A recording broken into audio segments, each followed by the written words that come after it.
સોનગઢના હીરાવાડી ગામે થયેલ અકસ્માતની ઘટનામાં વધુ એકનું સારવાર દરમિયાન મોત નીપજ્યું। ઝાડ સાથે કાર અથડાતા બે મહિલા સહિત એક બાળકીનું થયું હતું મોત। રાજ્યમાં ફરી એક વખત હવામાન વિભાગ દ્વારા કમોસમી વરસાદની આગાહી। ગુજરાતના વિવિધ જિલ્લાઓમાં પડી શકે છે વરસાદ।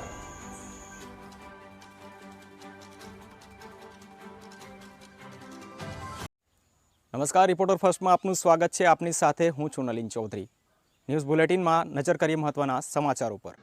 તાપીના સોનગઢના હીરાવાડી ગામથી પસાર થતા રસ્તા પર ગમખ્વાર અકસ્માત સર્જાયો। પગપાળા રસ્તે જતા વૃદ્ધાને બચાવવા જતા કાર ઝાડ સાથે અથડાઈ। વૃદ્ધા સહિત કારમાં સવાર એક મહિલા અને એક બાળકીનું ઘટના સ્થળે મોત નીપજ્યું।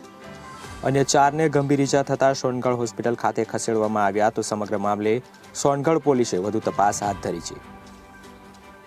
તાપીના સોનગઢના હીરાવાડી ગામ પાસે પસાર થતા રસ્તા પરની આ અકસ્માતની ઘટના કે જ્યાં પગપાળા રસ્તે જતા વૃદ્ધાને બચાવવા જતા કાર ઝાડ સાથે અથડાતા વૃદ્ધા સહિત કારમાં સવાર એક મહિલા અને બાળકીનું ઘટના સ્થળે મોત નીપજ્યું।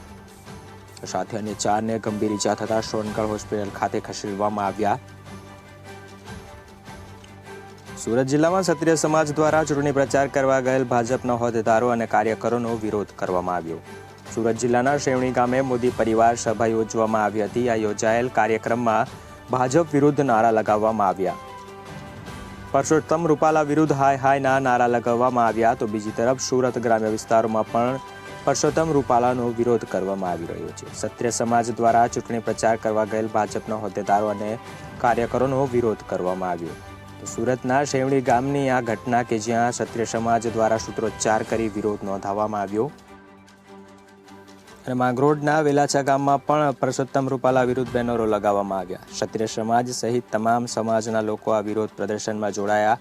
ક્ષત્રિય સમાજના યુવાનો દ્વારા સૂત્રોચ્ચાર કરી વિરોધ નોંધાવવામાં આવ્યો।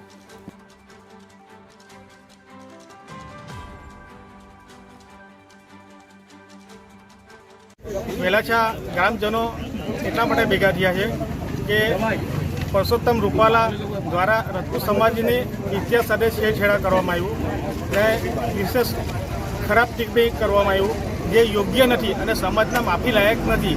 એના માટે સમગ્ર સમાજ વેલાચાથી પણ સમગ્ર ગુજરાત અને ભારતનો સમાજ આજે એકત્ર થઈ રૂપાલાની ટિકિટ રદ કરવા માટે ભેગા થયો છે। હાલમાં સમાજ દ્વારા રૂપાલાની ટિકિટ રદ કરવો ફક્ત એક જ માંગણી છે હાલમાં કે રૂપાલાની ટિકિટ રદ કરો।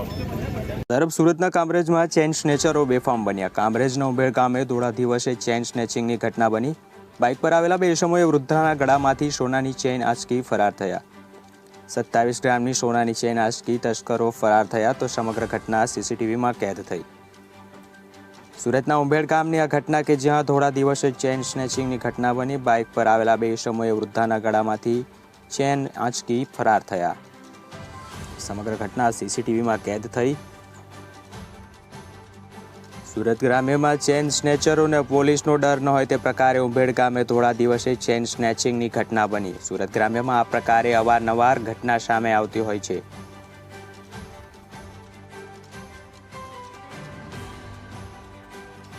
વાત કરીએ તાપીની તો સોનગઢના નવાટીઓ પાસેથી ગૌમાંસ ઝડપી પાડવામાં આવ્યું। રિક્ષામાંથી 150 કિલો ગૌમાંસ ઝડપાયું। ઝડપાયેલ માંસના જથ્થાને સુરત ખાતે એફએસએલમાં મોકલવામાં આવ્યા હતા, જ્યાં એફએસએલના રિપોર્ટમાં ગૌમાંસ હોવાનો ખુલાસો થયો છે। સાથે એક શખ્સને પણ ઝડપી પાડવામાં આવ્યો છે। સમગ્ર મામલે સોનગઢ પોલીસે વધુ તપાસ હાથ ધરી છે। હાલ સમાચારોમાં બસ આટલું જ। વધુ સમાચારો માટે આપ જોતા રહો રિપોર્ટર ફર્સ્ટ। નમસ્કાર।